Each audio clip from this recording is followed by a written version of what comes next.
할렐루야. 오늘도 함께 예배하는 우리 모든 가족들에게 하나님의 은혜와 능력과 평강이 넘치기를 주님의 이름으로 축원합니다. 우리는 오직 유일하신 참 하나님을 믿습니다.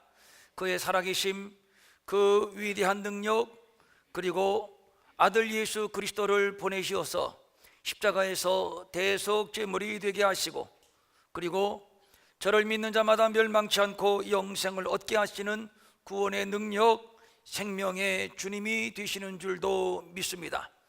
참 믿음으로 하나님을 섬길 때 은혜를 받고 기적을 체험하고 참 복을 받는 줄도 믿습니다.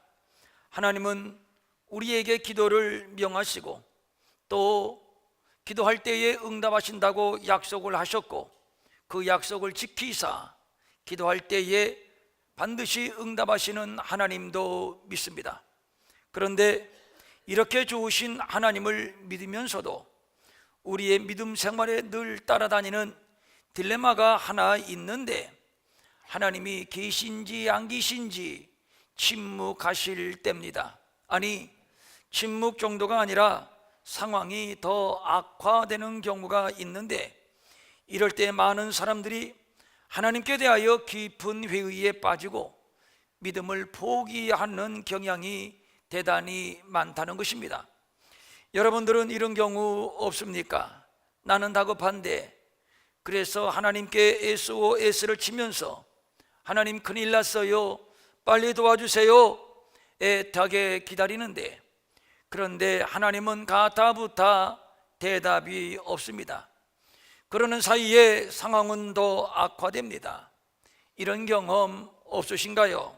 어쩌면 지금 이런 상황에 처해 있는 분들 이 자리에 계실지 모르겠습니다.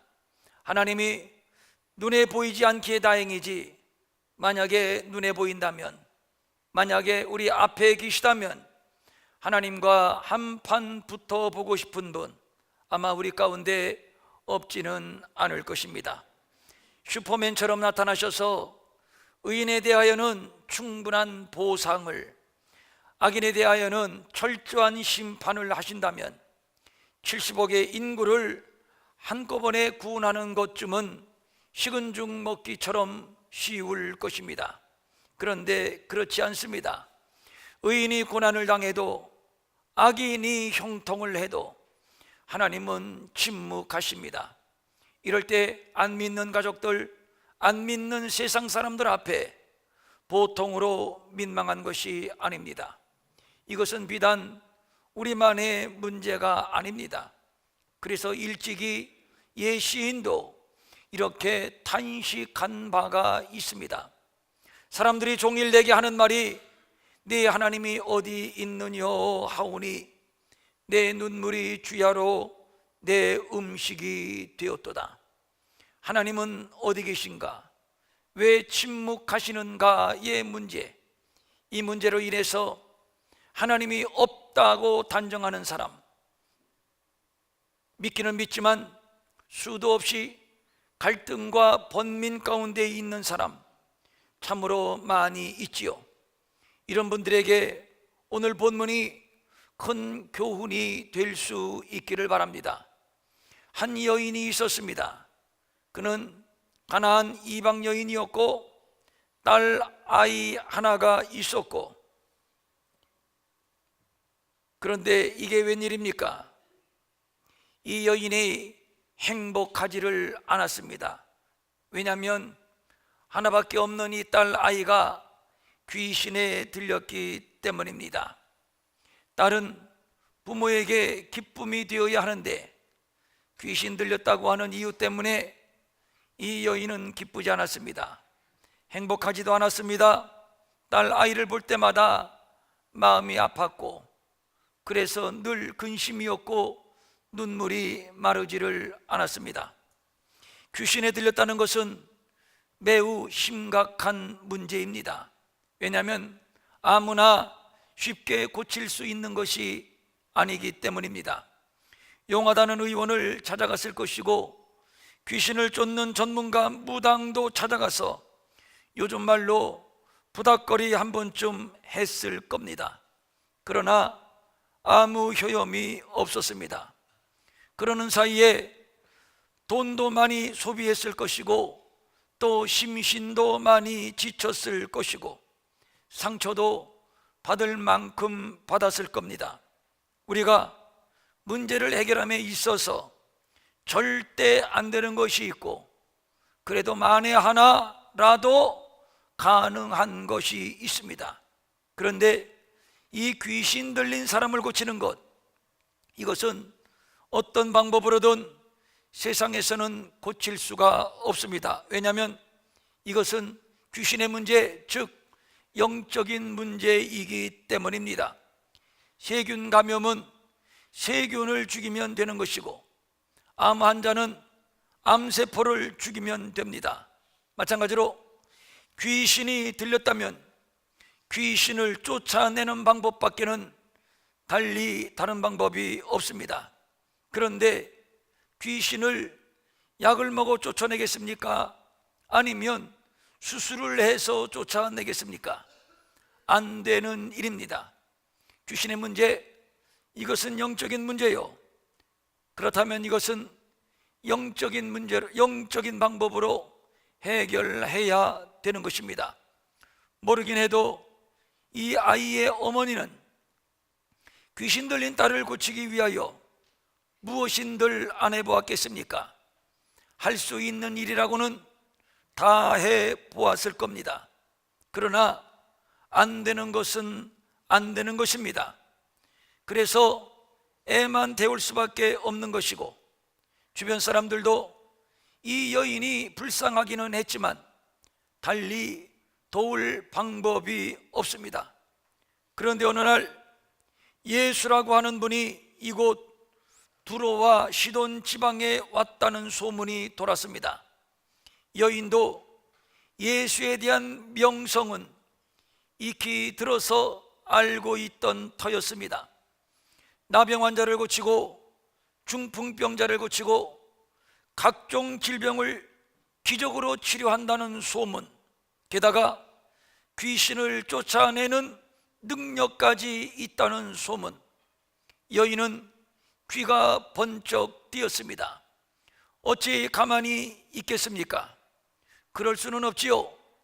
그는 자리에서 벌떡 일어났고 딸 아이를 데리고 급히 예수님이 계신 곳까지 달려가게 됩니다. 그리고 간절히 부르짖습니다.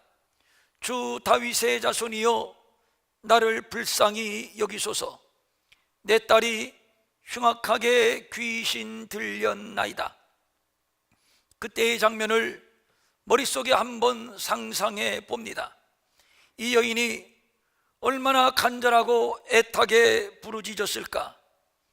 다윗의 자손이여, 나를 불쌍히 여겨주세요. 내 딸이 흉악하게 귀신 들렸나이다. 예수님이 누굽니까? 사랑, 은혜, 자비, 긍휼의 주님이 아니시던가요? 이런 자들을 위하여 세상에 오신 분이 아니시던가요? 거기에다가 여인은 예수님의 마음을 감동시키기에 필요 충분 조건을 다 갖추고 있었습니다. 이 여인은 예수에 대하여 분명하고 확실하게 고백하고 있습니다. 주 다윗의 자손이여. 이는 나무랄 데 없는 완벽한 신앙 고백입니다. 놀라운 것은 이 여인은 유대인이 아니라 가나안 여인입니다. 같은 기사를 싣고 있는 마가복음에서는 헬라인이요 수로보니게 족속이라고 소개하고 있는 바, 어쨌든 이 여인은 유대인이 아닌 이방인임에 틀림이 없습니다. 여인의 이런 고백이 얼마나 대단한 것인가 하면 1절부터 20절까지의 내용이 유대인 중에 유대인이라고 자부했던 바리새인과 서기관들이 예수를 배척하는 내용이 기록되어 있습니다. 그런데 곧이어 무시받는 이방 여인, 가나안 여인이 예수를 찾아와서 주 다윗의 자손이라고 고백을 하고 있는 겁니다. 유대인이 배척한 예수를 이방 여인이 고백한다. 이거 참 신기하고 놀라운 일이 아닐 수 없습니다. 그렇다면 이는 당연히 칭찬받을 만한 일이고 당연히 응답해 주셔야 할 겁니다. 거기에다가 이 여인은 간절함을 가지고 있습니다. 소리질러 이르되 나를 불쌍히 여기소서. 이 말은 단 한 번만이라도 불쌍히 여겨달라는 애절한 울부짖음입니다. 그러니까 여인은 응답받을 수 있는 필요 충분 조건을 다 갖추었다고 볼 수 있습니다. 거기에다가 이방 여인, 그렇다면 볼 것도 없습니다. 저 콧대 높은 유대인들에게 당신의 위엄을 보여줄 절호의 기회를 만난 겁니다. 만약에 고쳐주시지 않는다면 그것이 오히려 더 이상한 일일 것입니다. 그런데 예수님의 반응은 전혀 뜻밖입니다. 본문 23절입니다. 예수는 한 말씀도 대답지 아니하시니, 반응이 없습니다. 이것은 평소에 예수님답지 않은 모습입니다. 여인의 입장에서는 매우 기분이 상할 일입니다. 그렇다고 물러설 수 없습니다. 왜냐하면 어머니이기 때문입니다.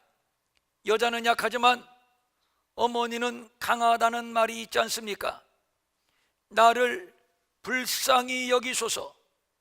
얼마나 집요하게 큰 목소리로 부르짖었든지 제자들이 와서 예수님에게 이렇게 말합니다. 예수님, 저 여자가 우리 뒤에서 바락바락 소리를 지르니 시끄러워서 아무 일도 못하겠습니다. 주님, 저 대충 안수기도 한번 해주셔서 보내주세요. 시끄럽다는 의미요, 귀찮다는 의미입니다. 이에 대한 예수님의 말씀이 24절입니다. 나는 이스라엘 집에 잃어버린 양 외에는 다른 데로 보내심을 받지 아니하였노라. 기도한 잘 노릇입니다. 이제는 못 들은 척 무시하는 정도가 아니라 나는 너 같은 이방인은 상대하지 않아. 나는 아브라함의 족통 유대인이고 너는 아브라함의 피가 흐르지 않는 이방 여인이잖아. 어디 감히 이방 여인이 내게 와서, 이런 뜻이죠. 이 정도면 대놓고 무시하는 상황입니다. 보통 이 정도에서 기분이 매우 상하게 되지요. 그리고 돌아가게 되지요.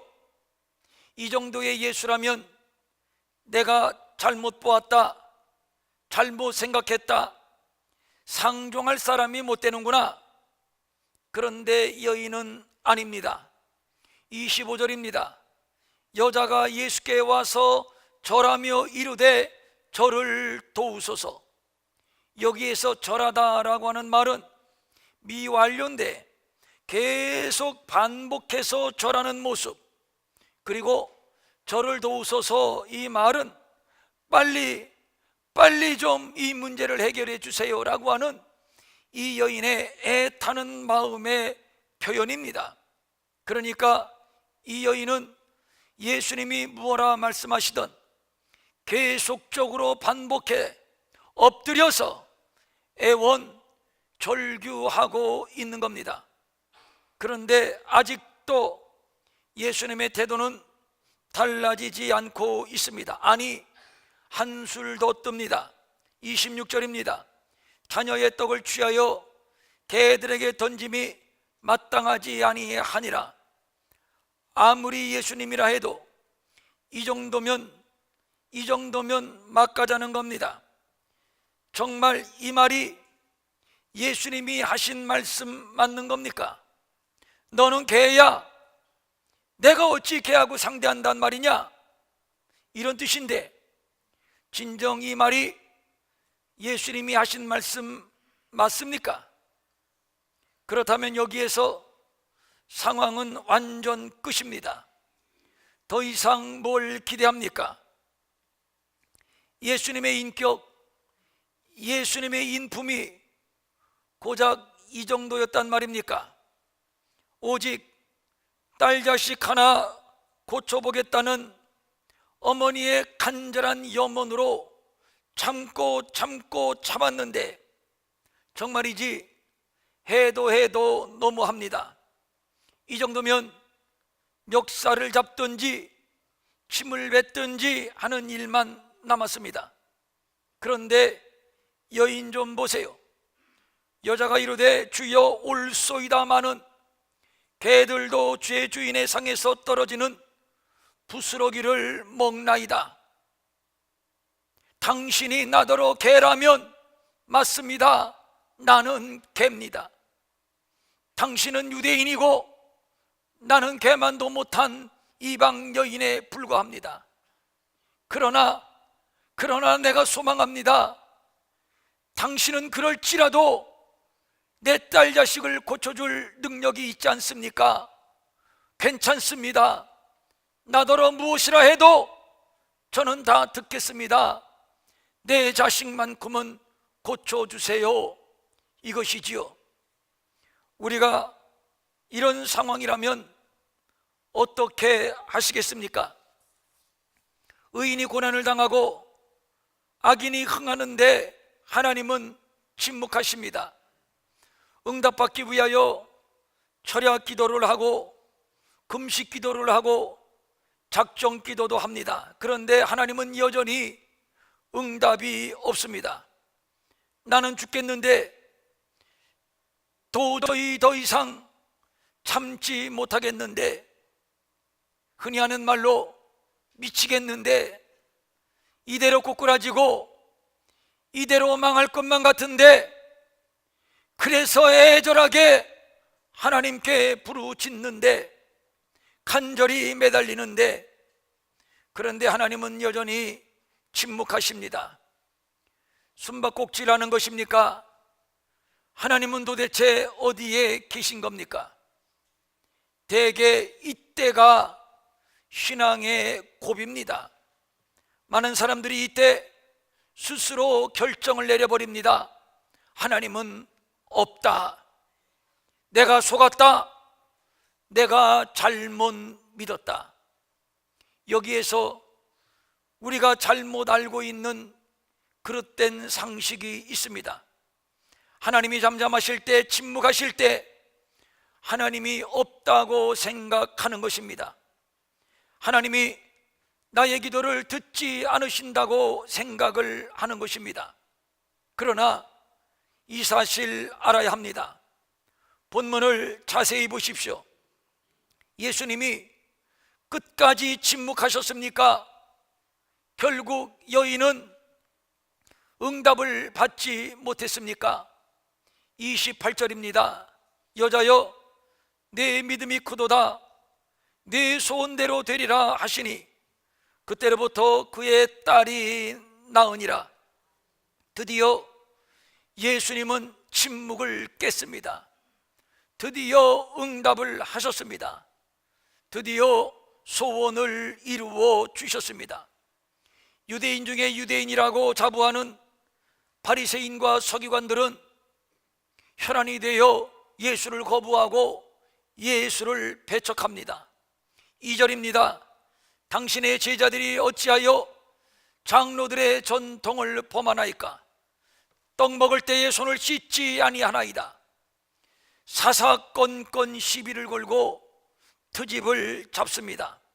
그런데 이방 가나안 여인, 당신은 나의 주님이십니다. 당신은 다윗의 자손 메시아입니다. 주여 올소이다. 개들도 주인의 상에서 떨어지는 부스러기를 먹나이다. 그 부스러기 은혜라도 좋습니다. 그 부스러기 은혜라도 내게 베풀어 주소서. 드디어 예수님은 이 여인에게서 믿음을 발견했습니다. 그것도 보통 믿음이 아닌 큰 믿음입니다. 그래서 말씀합니다. 내 믿음이 크도다. 내 소원대로 되리라. 매우 중요한 얘기입니다. 우리에게 필요한 것은 바리새인이다, 서기관이다 라고 하는 직분, 명예, 공헌, 교리가 아닙니다. 목사인가, 장로인가, 권사인가, 아니면 헌금을 얼마나 많이 하고 기도를 얼마나 많이 하는가, 이것이 중요한가요? 아닙니다. 정말 우리에게 필요한 것은 믿음입니다. 그것도 보통 믿음이 아니라 큰 믿음입니다. 큰 믿음은 어떤 믿음인가요? 예수가 나의 주 다윗의 자손임을 믿는 믿음입니다.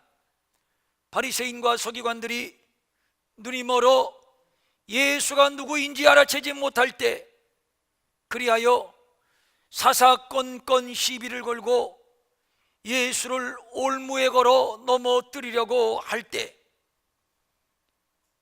여인은 비록 배 취급을 당하는 이방 여인이지만 그러나 예수가 누구인지 똑똑히 알았습니다. 그에게 예수는 주님이시고 예수는 다윗의 자손이었습니다. 여기서 주라고 하는 말은 큐리오스인데, 나는 예수님을 주라고 표현하는 것은 나는 당신의 종이라는 전제로 하는 얘기입니다. 여기서 말하는 종은 헬라어로 둘로스인데 노예입니다. 주인은 노예의 생사여탈권을 가지고 있습니다. 이것은 또 예수를 신적인 존재로 인정한다는 고백이기도 한 것입니다. 그 다음에 여인은 예수님을 향해서 다윗의 자손이라고 고백하고 있습니다. 구약 성경에서 예언된 메시아는 다윗의 자손으로 옵니다. 그러니까 여인의 다윗의 자손이라고 하는 고백은 예수가 메시아, 나의 구주가 되심을 고백하는 것이지요. 이 고백을 어느 바리새인이 했습니까? 어느 서기관이 했습니까? 어느 유대인이 했습니까? 아니, 저들은 오히려 예수를 배척했습니다. 그런데 개 취급을 받는 이방 여인이 고백을 합니다. 당신은 나의 주님이십니다. 당신은 나의 구주가 되십니다. 보통 믿음이 아닙니다. 굉장히 큰 믿음입니다.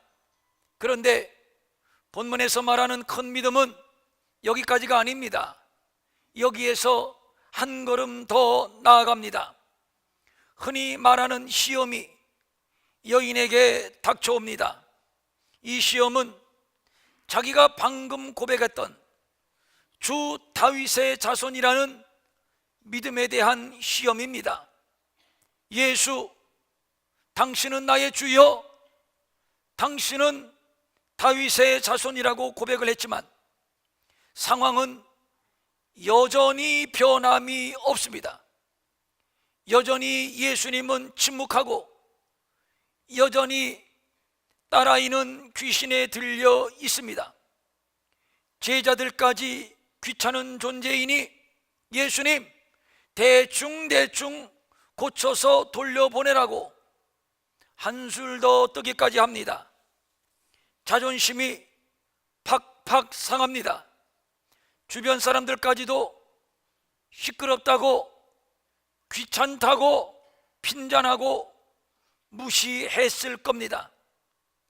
귀신 들린 딸아이를 여기까지 데리고 왔으니 재수 없다고 했을런지도 모릅니다. 여기에 한술도 또 배 같은 여인이라고 취급받고 있으니 도대체 하나님은 어디에 계십니까? 도대체 예수님은 어디에 계십니까? 계시다면 왜 침묵만 하고 계십니까? 이 장면을 지켜보고 있는 주변 사람들 킥킥대고 웃고 손가락질하며 비웃고 있습니다. 예수를 믿어도 어떻게 저렇게 믿나? 찌질하게 예수를 믿는구나. 이럴 때 많은 경우 좌절하고 포기하게 되지요. 그리고 하나님께로부터 등을 돌립니다. 그런데 본문의 여인은 원망을 토설하거나 포기하지 않았습니다. 더 시끄러울 정도로 소리를 질렀습니다. 나는 이스라엘 집에 잃어버린 양 외에는 다른 데로 보내심을 받지 아니하였어 해도 자녀의 떡을 취하여 개들에게 던짐이 마땅치 아니하다 해도 이 여인은 더 간절했고 더 결사적이었습니다. 그가 이럴 수 있었던 것은 예수가 나의 주님이시라는 사실, 예수가 다윗의 아돈, 다윗의 자손, 나의 구주라는 사실은 상황이 어떻든 변함이 없는 진리임을 믿었기 때문이요. 결국 이 예수는 자신을 외면하지 않을 것이라는 믿음이 있었기 때문입니다. 예수님께서 침묵하시는 데에는 그럴 만한 이유가 있을 것이다. 나에게 모질게 대하실 때에는 그럴 만한 이유가 있을 것이다. 그러나 반드시 소원을 이루어 주실 것이다. 이 믿음이 저를 굳게 했고, 이 믿음이 저를 견디게 했고, 이 믿음으로 인해서 마침내 응답을 받을 수가 있었습니다. 이 믿음이 예수님의 마음을 감동케 했으니, 그래서 예수님은 말씀합니다. 여자여, 내 믿음이 크도다. 내 소원대로 되리라. 마태복음 14장을 보면 베드로가 물 위를 걷다가 물에 빠진 내용을 소개하고 있습니다. 베드로를 비롯한 제자들이 갈릴리 바다를 항해하고 있습니다. 그런데 예기치 않게 큰 풍랑이 일게 되었고, 이로 인해서 제자들은 큰 고난을 당하게 되었습니다. 여기서 말하는 고난은 여인이 해산의 고통을 말할 때 사용하는 단어인데, 풍랑으로 인해서 제자들이 당하는 고통, 당하는 두려움의 극대치를 표현한 것입니다. 저들은 이렇게 큰 두려움에 쌓여 있었습니다. 이때 예수님이 물 위를 걸어 오십니다. 베드로가 말합니다. 주여, 만일 주님이시거든 나를 명하사 물 위를 오라 하소서. 그래, 그렇다면 걸어오너라. 예수님이 말씀했습니다. 베드로는 그 말을 듣고 물 위로 첨벙 뛰어내렸습니다.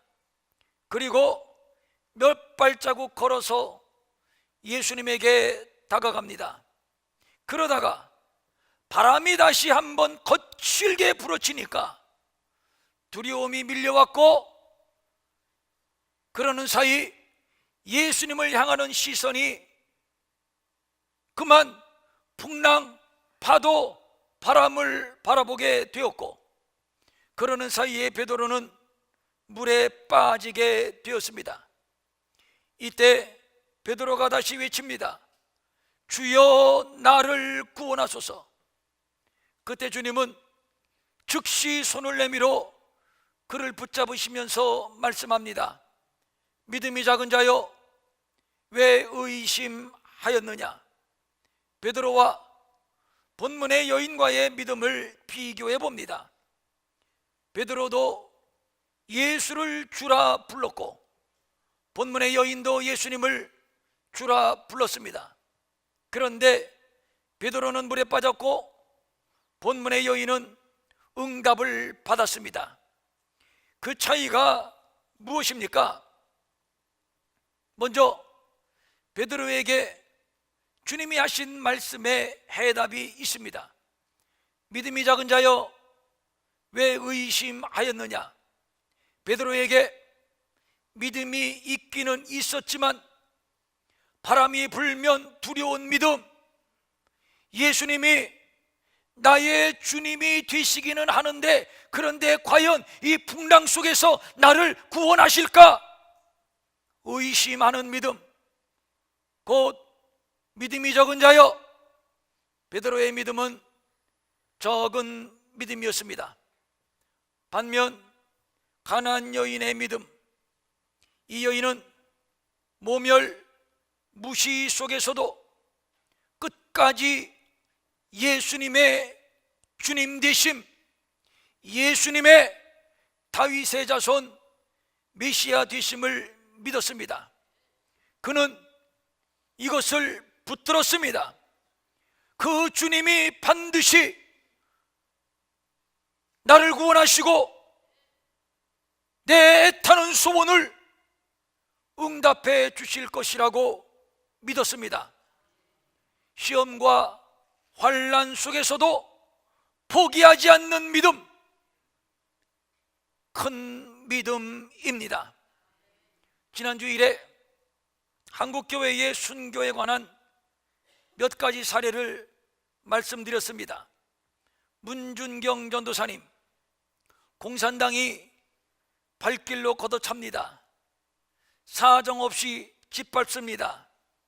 죽창으로 찌릅니다. 피투성이가 됩니다. 그래도 깔딱깔딱 숨이 넘어가지 않으니까 끈질긴 씨암탉이라고 하며 목에 총구를 들이댑니다. 그때 문준경 전도사는 정신이 혼미해지는 가운데 한마디를 남깁니다. 당신들도 예수 믿으세요. 이판일 장로님의 어머니, 연로하신 어머니만큼은 살려달라고 아들 장로가 공산당에게 애원할 때 옆에서 듣고 있던 어머니가 말합니다. 아들, 우리 예수 믿는 사람답게 당당히 죽자꾸나. 염산교회를 담임했던 김방호 목사님, 13명의 가족이 함께 순교를 당하는 이 현장에서 가족을 향해서 이렇게 말합니다. 나의 사랑하는 가족들아, 이들을 무서워하지 말자. 이들을 미워하지도 말자. 다 몰라서 그런 것이야. 우리 잠시 후 천국에서 만나자. 무엇이 이들을 죽음까지 두려워하지 않게 했나요?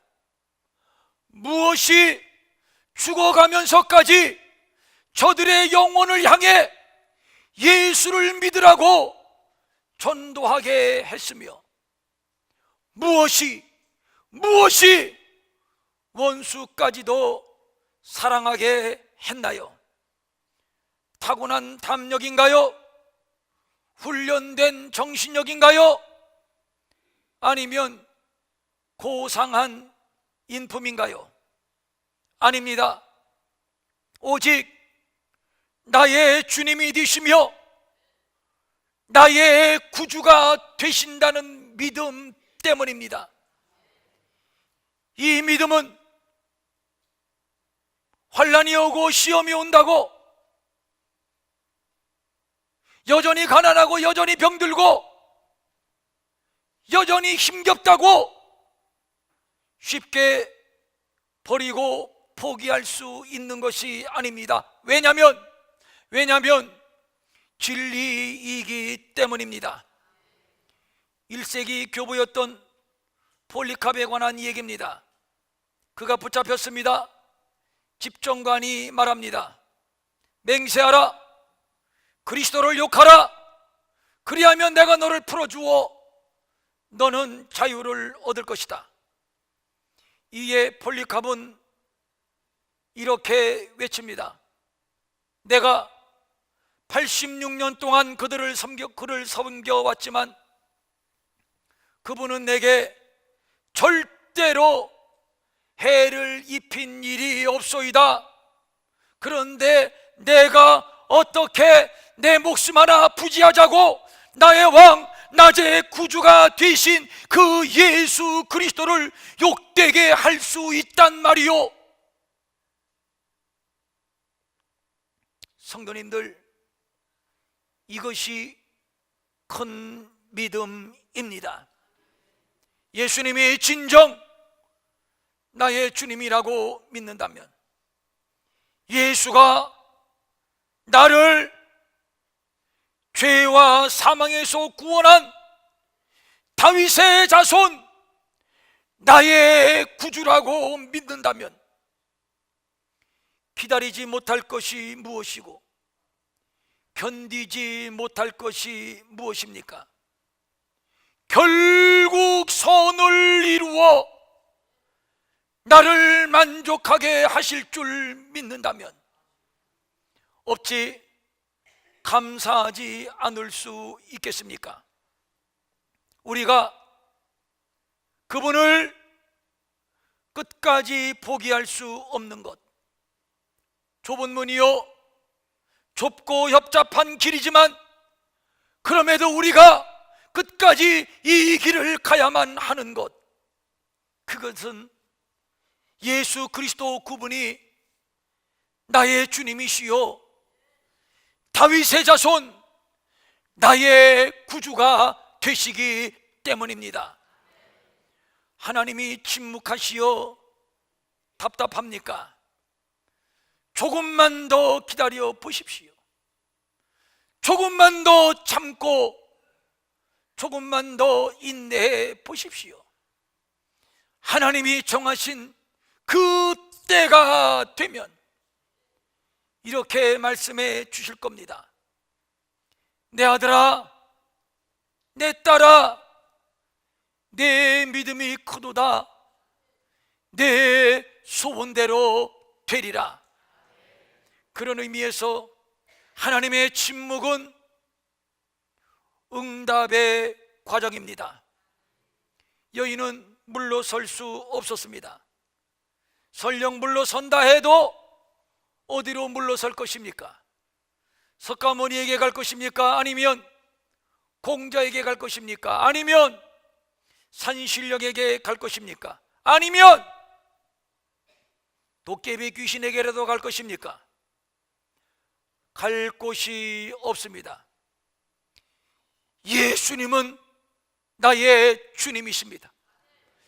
예수님은 나의 구주가 되시옵니다. 이것 하나만은 분명히 기억하자고요. 이거 하나만은 반드시 끝까지 꼭 붙들자고요. 어떤 경우에라도 이 믿음만큼은 포기하지 맙시다. 주님 이렇게 칭찬하실 겁니다. 내 믿음이 크구나. 정말 내 믿음이 크구나. 이제는 내 소원대로 될 것이니라. 지금 우리에게 필요한 것은 큰 믿음입니다. 주님 내게 믿음을 주소서. 큰 믿음을 주소서. 아멘.